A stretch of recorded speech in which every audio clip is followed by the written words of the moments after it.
Assalamualaikum warahmatullahi wabarakatuh. Selamat datang kembali di video petualangan saya belajar bahasa pemrograman, yang pada kesempatan kali ini saya sedang mempelajari tentang pemrograman bahasa JavaScript. Dan pada topik kali ini saya sedang mempelajari tentang kesalahan umum JavaScript. Maksudnya adalah kesalahan umum yang biasa programmer lakukan pada bahasa JavaScript. Oke, kita langsung saja ke videonya. Kesalahan-kesalahan umum pada JavaScript. Ya, yang pertama adalah tidak sengaja menggunakan operator penugasan atau sama dengan. Program JavaScript dapat menghasilkan hasil yang tidak dibayangkan atau diharapkan ketika seorang programmer tidak sengaja menggunakan operator penugasan dalam kurung sama dengan, bukannya menggunakan operator perbandingan dalam kurung double sama dengan. Nah, jadi dalam JavaScript itu operator tanda sama dengan itu digunakan sebagai operator penugasan atau pemberian nilai pada variabel begitu. Sedangkan untuk operator perbandingan itu menggunakan double sama dengan atau triple sama dengan pada pernyataan if. Nah, dua contoh berikut akan menghasilkan hasil yang berbeda. Nah, contoh pertama, contoh ini akan menghasilkan false seperti yang diharapkan. Nah, di sini ada deklarasi variabel x dengan menggunakan let x sama dengan 11. Lalu deklarasi variabel y dengan yang isinya adalah perbandingan apakah nilai x itu sama dengan 121. Nah, seharusnya ini tentu akan menghasilkan false. Jadi let y sama dengan if x sama dengan 121, artinya adalah apakah x itu nilainya sama dengan 121 seperti itu. Nah, ini tentu akan menghasilkan false. Nah, ini contoh yang kedua. Contohnya akan menghasilkan true atau tidak sesuai harapan. Contoh let x. Nah, untuk x-nya di sini nilainya sama ya, guys. Yaitu 11. Lalu di sini perbedaannya adalah di sini menggunakan operator penugasan yaitu sama dengan 1. Nah, di sini let y if dalam kurung x sama dengan 1. Nah, yang terjadi di sini adalah bukanlah sebuah perbandingan tetapi sebuah penugasan. Artinya yang awalnya x di sini diberikan nilai 11, lalu di sini dicek apakah x nilainya 21, bukan, apakah intinya x di sini diberikan nilai baru, artinya x apakah x diberikan nilai baru 121 seperti itu. Nah, ini akan menghasilkan true. Nah, agar lebih pahamnya kita akan coba langsung di pada browser pada kodenya. Contoh, kita membuat script, lalu kita deklarasikan nilai x sama dengan 11, lalu kita pilih dengan y itu kan pada contoh tadi kita menggunakan if ya, guys, tapi jika kita untuk mendapatkan nilai boolean secara langsung di sini kita akan menggunakan boolean ini, guys. X sama dengan 121. Nah, ini kenapa kita pakai boolean di sini, agar kita langsung mendapatkan nilai boolean dari ini, perbandingannya dalam kurung. Nah, kita coba tampilkan alert y seperti itu.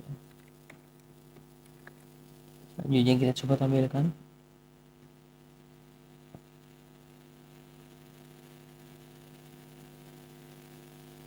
nah, maka akan mengembalikan false.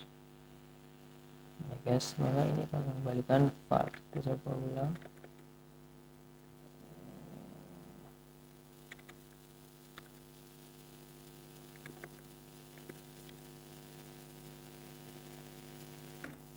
Nah, maka akan mengembalikan false. Ya, ini artinya sesuai yang kita harapkan. Nah, selanjutnya kita coba ganti sama dengan operator perbandingan ini menjadi operator penugasan, yaitu dengan sama dengan 1, maka akan mengembalikan true, padahal seharusnya yang diharapkan adalah mengembalikan false ya guys. Tapi karena kita salah menggunakan operator, maksudnya adalah kita menggunakan operator penugasan bukannya operator perbandingan, maka hasil yang diharapkan itu tidak sesuai. Yang selanjutnya, contoh ini akan menghasilkan false. Nah, contoh berikut ini akan menghasilkan mungkin tidak sesuai harapan karena adalah nilai adalah false. Nah, ini ada contoh lagi guys. Di sini ada deklarasi nilai X dan di sini ada perbandingan apakah nilai X itu sama dengan 0, padahal nilai X di sini nilainya 0. Nah, ketika untuk contoh sebelumnya di sini kita kan di sini mengembalikan true ya guys, karena ini adalah menggunakan operator perbandingan, tapi di sini mengembalikan false. Kita coba.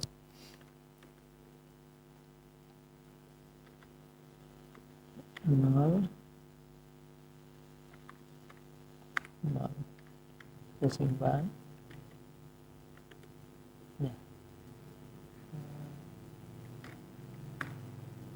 Nah, di sini mengembalikan false. Loh, kok bisa? Padahal yang contoh sebelumnya ketika kita menggunakan operator operator penugasan itu mengembalikan true, tapi kenapa ini mengembalikan false gitu ya guys. Dan jika pun ketika kita menggunakan operator perbandingan harusnya tetap menghasilkan true. Nah, ini terjadi karena operator penugasan akan selalu mengembalikan nilai dari penugasannya. Artinya 0 ini nilainya secara boolean itu nilainya adalah false. Nah, sedangkan 1 itu mengembalikan nilai true dalam nilai boolean ya guys. Nah, karena kita di sini menggunakan boolean, coba kita bandingkan dengan 1. Lalu kita ambil, nah, maka dia akan mengembalikan true karena 1 dalam boolean itu artinya benar atau true, sedangkan 0 dalam boolean itu artinya false. Oke, selanjutnya expecting loss comparison. Apa itu? Pada perbandingan biasa, tipe data tidak penting. Contoh di bawah pernyataan if akan menghasilkan nilai true.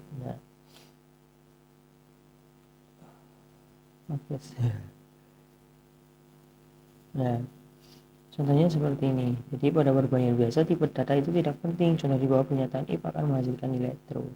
Nah, contohnya seperti ini. Di sini ada deklarasi variabel x yang memiliki nilai 99 dan tipenya adalah number. Lalu yang kedua adalah deklarasi variabel y dengan nilai juga 99. Hanya saja di sini menggunakan titik 2 yang artinya ini adalah tipenya string. Nah, ketika kita bandingkan apakah x sama dengan y, ini akan menghasilkan nilai true karena pada perbandingan biasa tipe data tidak penting. Kita coba guys. Di sini kita z-nya aja ya. Z sama dengan misal 99. Oke. Y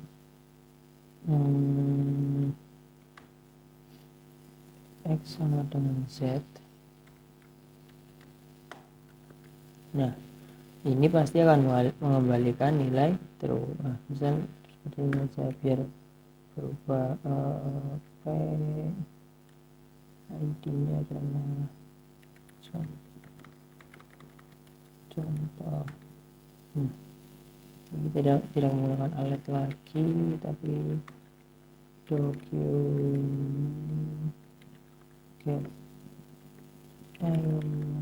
cuma menggunakan ly.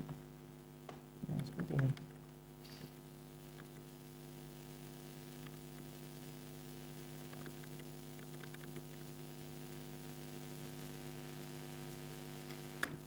Nah, ini akan mengembalikan nilai true. Itu terjadi karena kita menggunakan perbandingan biasa, yaitu dengan menggunakan sama dengan 2 kali.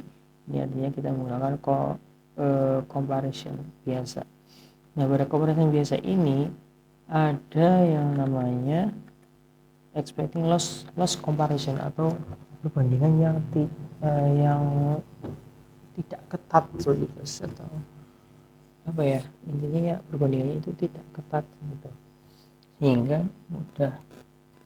Nah, sedangkan pada perbandingan ketat, tipe data itu penting. Contoh berikut, pernyataan if akan menghasilkan false. Selanjutnya adalah, dan kesalahan umum yang sering terjadi adalah melupakan bahwa statement switch itu menggunakan perbandingan ketat. Nah, pernyataan switch berikut akan menampilkan string beserta nilai X. Nah, di sini yang sering terjadi juga adalah bahwa programmer itu melupakan bahwa pernyataan switch itu menggunakan tipe perbandingan ketat, bukan tipe perbandingan biasa.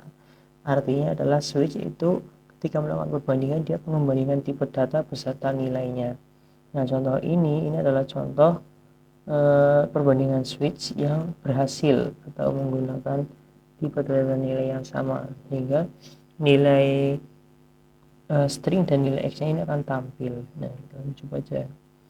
Jadi ada PyID coba script x with X. Sini ada, kita pakainya contoh ya guys.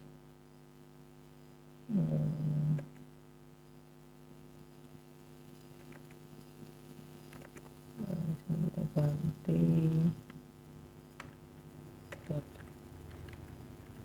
switch X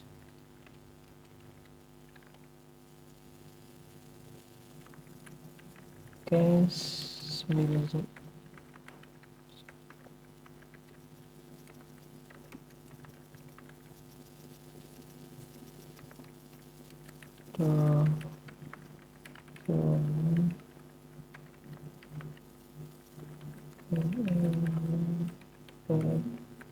ID contoh ada di sini dengan X dengan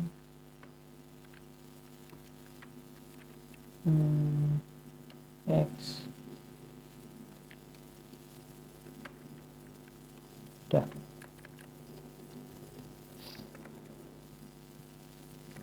Ya, seperti ini. Oke, nah di sini adalah pernyataan switch ini mengecek pada case 99, artinya ketika nilai X ini adalah 99, di mana nilai dan tipe datanya sama, maka dia akan menampilkan text string nilai X beserta dengan nilai X. Yang ketika kita jalankan,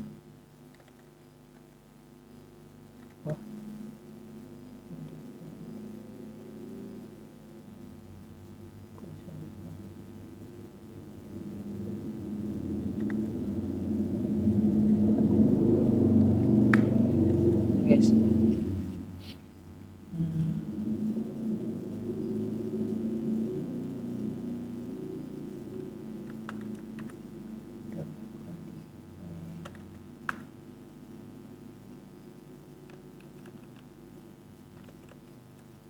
Sebentar.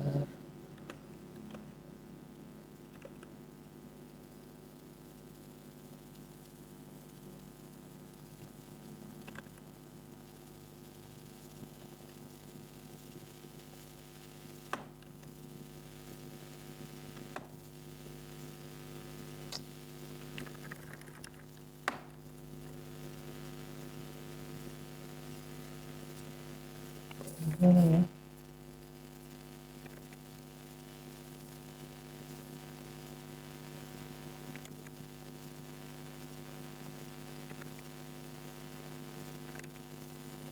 Oh, oke, sebenarnya. Oke. Nah, maka akan tampil nilai X itu 99. Oke. Lanjut. Nah, Pernyataan suite berikut tidak akan menampilkan string dan nilai X. Nah, berbeda dengan pernyataan yang berikut ini. Berikut ini pernyataan ini tidak akan menampilkan string dan nilai X. Karena apa? Karena pada case-nya itu nilainya memang 99, tetapi tipenya itu string. Kita coba. Nanti kita tinggal merubah ini seperti ini. Nah, maka yang terjadi tidak akan tampil apapun karena antara tipe data X dan tipe data yang di dalam cache itu tidak sama. Selanjutnya, penjumlahan dan penggabungan yang membingungkan. Penjumlahan adalah tentang menjumlahkan angka atau number, sedangkan penggabungan adalah tentang menggabungkan string. Jadi di dalam JavaScript itu ada yang namanya penjumlahan dan penggabungan. Nah, ketika penjumlahan itu yang membingungkan di sini adalah penjumlahan dan penggabungan ini sama-sama menggunakan tanda plus. Nah, jadi ketika tipe datanya berupa number semua, maka itu dinamakan penjumlahan. Sedangkan ketika tipe datanya string, itu namanya penggabungan. Nah, oleh karena itu menjumlahkan angka sebagai number atau angka dan menjumlahkan angka sebagai string akan memproduksi hasil yang berbeda. Jadi ada angka yang tipe datanya string sebagai string dan ada angka yang sebagai number. Contoh di sini. Di sini adalah nilai X adalah 99. Lalu di sini X ditambah sama dengan 11 artinya 99 itu ditambah dengan 11. Nah, ketika kita melakukan ini karena ini nilainya sama-sama number, maka yang terjadi adalah penjumlahan bukan penggabungan. Nah, hasilnya adalah 120. Nah, kita coba ya guys. Ini sudah ada X.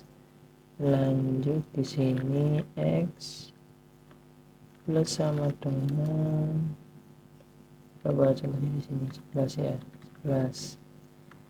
Lalu dokumen get elemen PID contoh ini HTML X. Kalau ini kita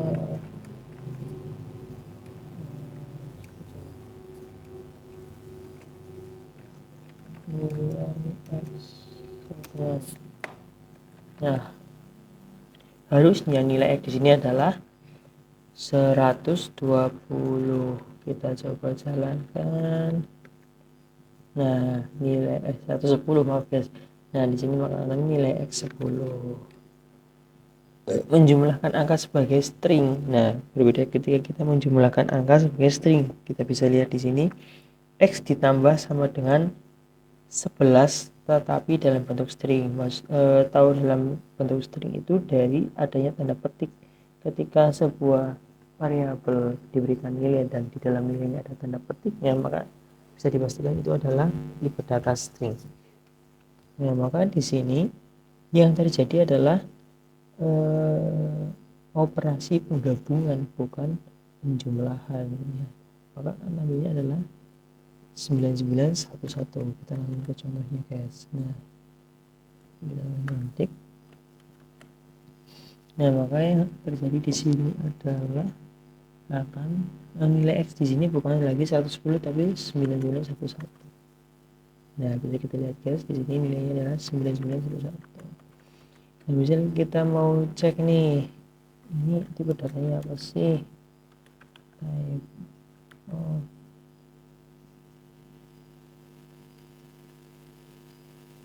X begini. Coba ambil. Nah, bisa kita lihat bahwa ternyata tipe data dari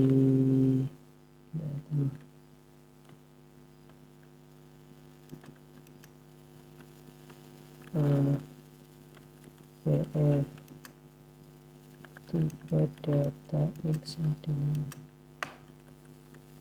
Nah, di sini bisa kita lihat bahwa ternyata tipe data dari X sekarang adalah sebuah string, ya, bukan lagi number.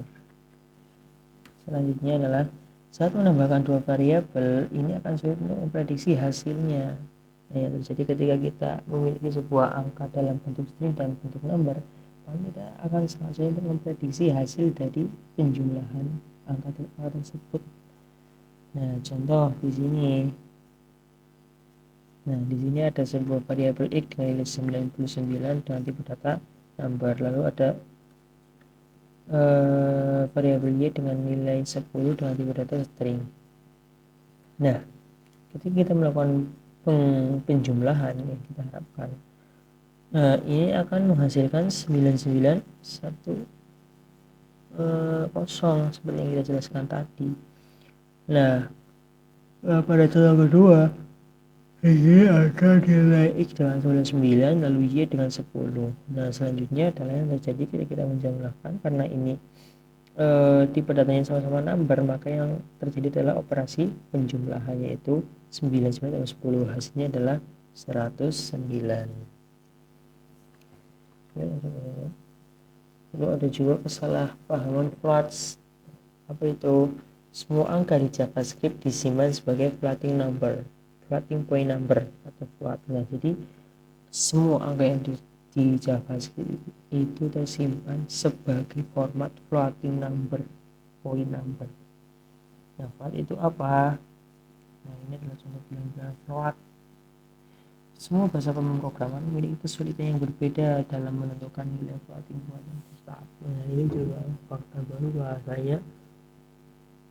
Tidak hanya JavaScript, tetapi semua bahasa pemrograman itu memiliki kesulitan yang berbeda dalam menentukan nilai floating point yang tepat. Contoh berikut ini tidak akan menghasilkan 0,3 tetapi 0,3004. Nah, contoh di sini ada bilangan float, ada 0,1 dan 0,2. Seharusnya ketika kita tambahkan itu menghasilkan 0,3, tapi di dalam JavaScript itu akan menghasilkan 0,304. Nah, kita coba lagi ya guys. Di sini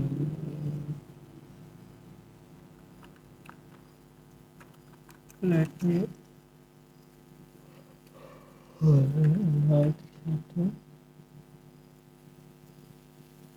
terus titik dulu.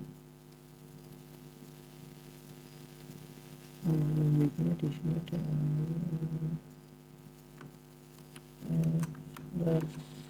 ini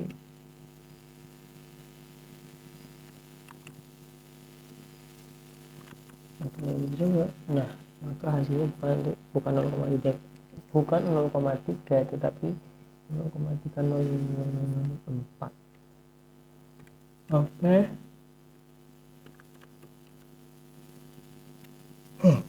Untuk mengatasi hal tersebut, kamu dapat mengalihkannya dan membagikannya. Contoh berikut akan menghasilkan 0,3. Nah, untuk mengatasi hal seperti tadi itu bagaimana? Padahal yang kita harapkan itu 0,3, kita bisa mengalihkannya lalu membaginya. Nah, di sini dari 0,1 itu nilai x-nya dikalikan 10, artinya 0,1 dikali 10, 0,2 dikali 10 lalu baru dibagi 10. Kita coba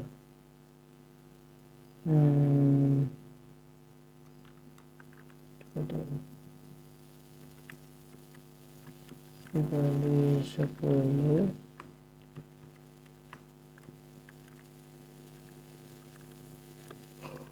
lalu di sini bagi 10. Harusnya ini menghasilkan 0,3 ya guys. Nah, maka untuk mengatasi hal seperti itu kita cukup mengkalinya dengan 10 dan memberikan 10. Memecah string. JavaScript memungkinkanmu untuk memecah atau membagi pernyataan atau statement ke dalam dua baris. Contoh let x sama dengan hello. Nah, jadi dalam JavaScript kita bisa memisahkan satu statement menjadi dua baris. Contoh let x sama dengan hello, kamu kan itu adalah sebuah statement, tapi kita bisa membuat menjadi dua baris, yaitu dengan memecahnya dibagi setelah operator. Nah, lalu tapi misalkan kamu membaca statement di tengah-tengah string ini akan membuat error. Contoh, let x sama dengan titik 2 halau, lalu baru enter, lalu kamu titik 2 lagi. Nah, ini akan membuat error, kita tidak bisa melakukan seperti ini. Nah, lalu bagaimana untuk mengatasi mungkin ketika kita menghadapi problem seperti ini? Kamu harus menggunakan backslash jika kamu harus memisahkan statement di tengah string. Nah, ketika kita memang wajib untuk memecahkan string ini menjadi baris yang berbeda, kita bisa menggunakan backslash. Kasih contoh aja. Di sini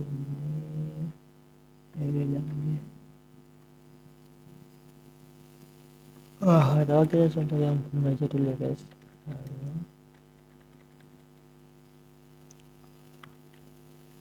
Halo kamu, kita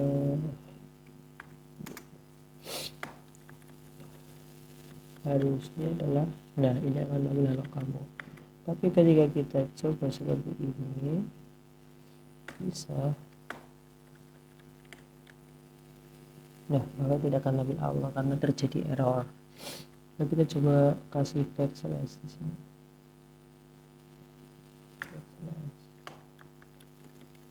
Ya, tetap tampil karena menghasilkan error. Lalu penempatan semikolonnya salah, karena pada penempatan semikolonnya salah, berikut kode berikut akan dieksekusi tanpa memperdulikan nilai x. Artinya apa? Ketika kita menempatkan semikolon, kita juga harus berhati-hati karena penempatan yang salah dapat menghasilkan nilai yang salah. Contohnya berikut. Nah, harusnya di sini tidak ada semikolon, tetapi karena di sini ada semikolon, kode blok ini akan tetap dieksekusi tanpa memperdulikan nilai x di sini. Kita coba. Di sini kita buka nilai x-nya. Misalkan tetap seperti ini, lalu kita if x lalu 1, nah kita kasih semikolon di akhir seperti ini, lalu kita tampilkan di sini alat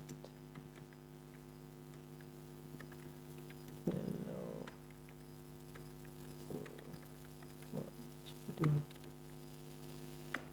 Nah, maka yang terjadi adalah hello world ini akan tetap muncul walaupun ini tidak sama. Coba. Nah, kita lihat guys, padahal nilai antara x dan di sini itu sangat berbeda. Ini kenapa terjadi? Karena adanya semikolon ini. Semikolon ini menandakan bahwa pernyataan ini sudah berakhir.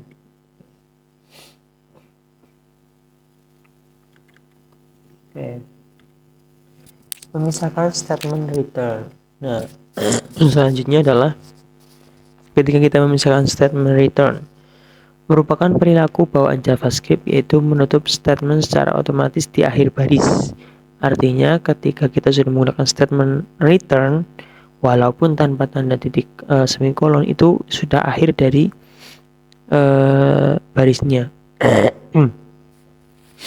Kedua contoh berikut akan menghasilkan hasil yang sama. Nah, di sini ada dua contoh nih. Dua contoh ini akan menghasilkan nilai yang sama. Ya, karena memang secara kode itu sama ya guys.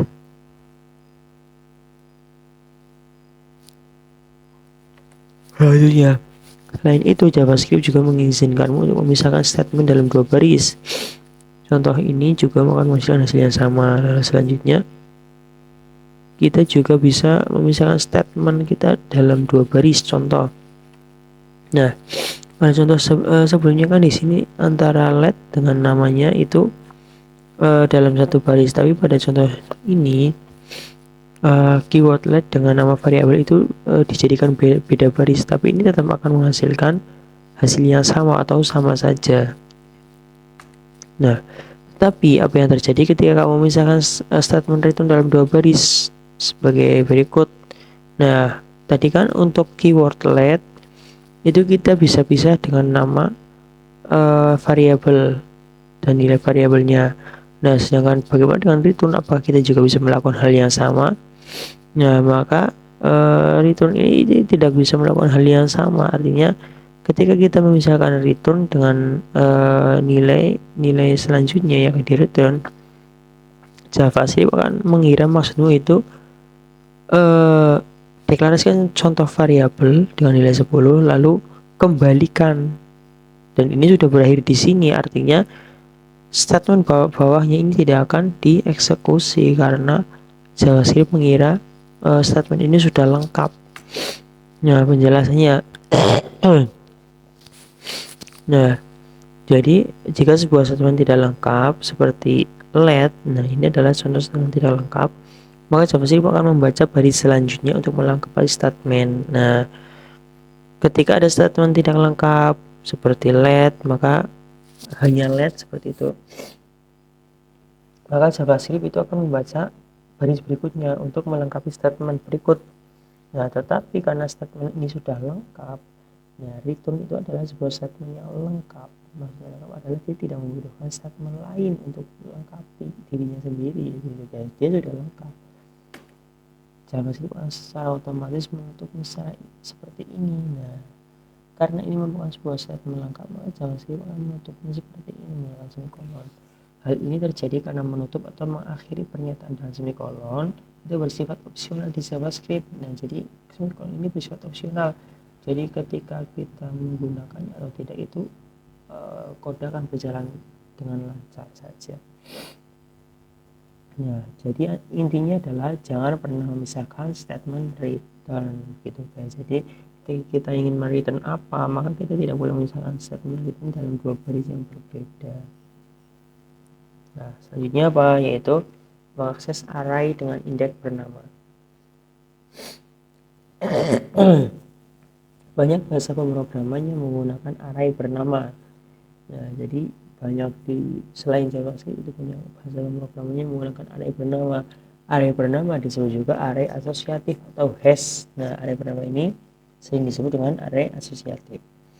JavaScript tidak mendukung penggunaan array bernama. Nah, berbeda dengan kebanyakan bahasa pemrograman yang mendukung array bernama atau asosiatif, JavaScript tidak. Pada JavaScript, array diakses menggunakan angka atau nomor. Nah, contohnya seperti ini. Jadi di dalam JavaScript itu tidak ada array bernama.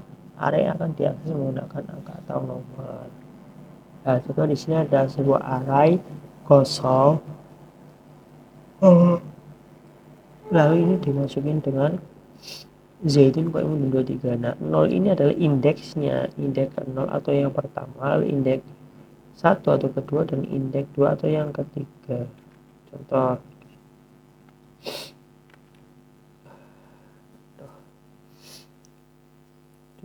di sini bisa sampai guys.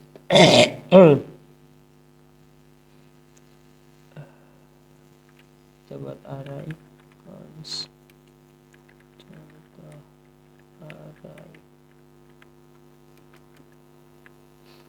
Nah, di sini lalu contoh array 0 itu misalnya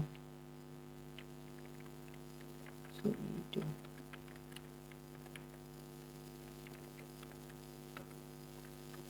apa array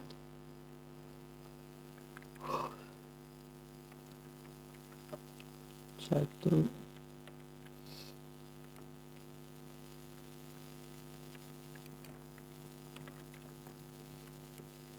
ke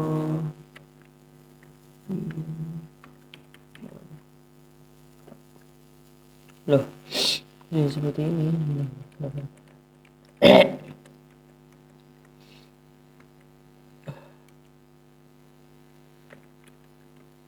Kebingungan.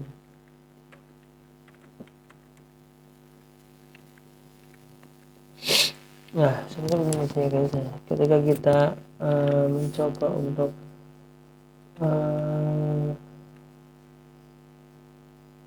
mengakses properti dari arraynya,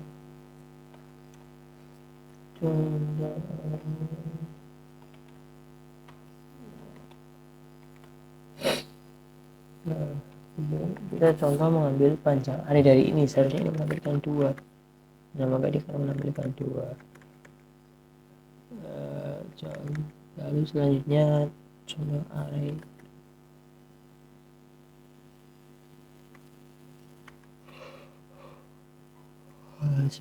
nah di sini alah array ke 0 bahkan mengambil situ mengakses array ke 1 ke 2. Nah, sebenarnya kalau betul mengakhiri definisi dengan koma. Mengakhiri definisi objek atau array dengan koma diperbolehkan pada ECMAScript 5. Artinya apa? Ketika kita mendefinisikan sebuah objek, nah di sini contoh objek, ada nama depan Abu, nama belakang Bakar, dan umur 21. Nah, setelah 21 ini ada koma, ini pada ECMAScript 5 itu diperbolehkan. Contoh ya array juga ini, setelah 9 ada koma. Nah, pada Internet Explorer 8 ini akan menimbulkan crash atau rusak. Selanjutnya, JSON tidak diizinkan diakhiri dengan koma. Berbeda ketika kita mendefinisikan objek pada JavaScript, ketika kita mendefinisikan JSON itu JSON tidak menerima adanya koma di akhir. Contoh, di sini tidak ada koma setelah 21, ini juga tidak ada. Lalu undefined itu bukan null. Nah, maksudnya gimana nih? Variable object property variable object property metode JavaScript dapat memiliki nilai undefined. Nah, jadi ada variable metode property variable object property method itu dapat memiliki nilai nol. Selain itu, objek kosong JavaScript juga dapat memiliki nilai undefined. Selain itu, objek kosong pada JavaScript juga dapat memiliki nilai nol. Artinya apa? Variabel objek property dan metode ini bisa memiliki nilai undefined. Nah, sedangkan objek pada JavaScript itu bisa juga memiliki nilai nol. Hal ini akan membuat sedikit kebingungan ketika kita artinya objek ini bisa memiliki nilai undefined atau juga nilai nol. Yang menyebabkan ini akan membuat sedikit kebingungan untuk menguji ketika sebuah objek itu kosong. Nah, ketika ada objek kosong ini berarti nilainya nol atau undefined nih, seperti itu. Nah, untuk dapat mengujinya, kita dapat menguji apakah tipe dari objek tersebut undefined. Contohnya menggunakan sintaks if objek triple sama dengan undefined. Nah, tapi kamu tidak bisa menguji apakah objek itu null karena ini akan menghasilkan error jika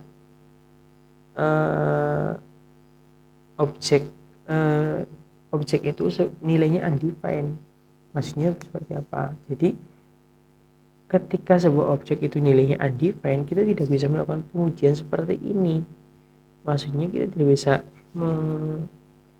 melakukan pengujian apakah sebuah objek itu null padahal objek itu nilainya undefined, itu akan menghasilkan error gitu guys. Nah, untuk mengatasi masalah ini, kamu bisa melakukan pengujian apakah sebuah objek itu null atau undefined. Nah, jadi untuk mengatasi masalah-masalah di atas, kita bisa menggunakan pengujian seperti ini, yaitu menguji apakah sebuah objek itu null atau undefined. Nah, tapi ada masalah lagi, tetapi hal ini akan tetap menghasilkan error. Lah, terus gimana dong? Kayak gitu kan.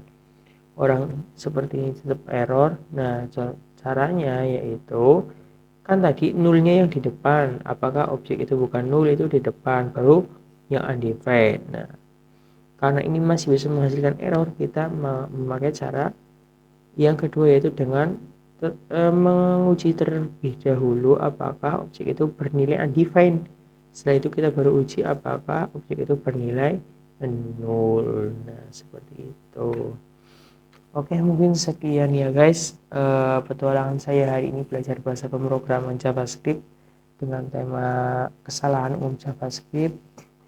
Semoga saya bisa lebih memahami lagi tentang pemrograman ini sehingga bisa menjadi pro player ya guys. Oke, sekian dari saya. Wabillahi taufiq wal hidayah. Wassalamualaikum warahmatullahi wabarakatuh.